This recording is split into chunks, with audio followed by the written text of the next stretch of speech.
जिंदगी एक आर्जी अमल है। इंसान किसी मुसाफिर की तरह भटक रहा है। ये सफर कभी भी खत्म हो सकता है। शादी की खुशी में मगन खातून डांस कर रही थी कि सांसों की डोर टूट गई और खातून मौके पर ही जान की बाजी हार गईं। भारतीय रियासत मध्य प्रदेश के जिला विदिशा में अफसोसनाक वाकया पेश आया, जहां खातून अपनी कजन की शादी में डांस करते हुए चल बसी। अलनाक वाकया कैमरे की आंख ने रिकॉर्ड कर लिया।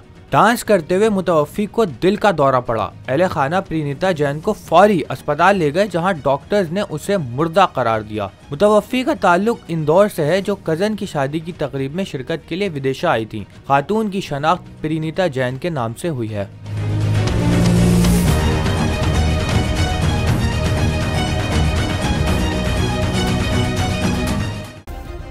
सब्सक्राइब करें और बेल दबाएं ताकि कोई खबर रह न जाए।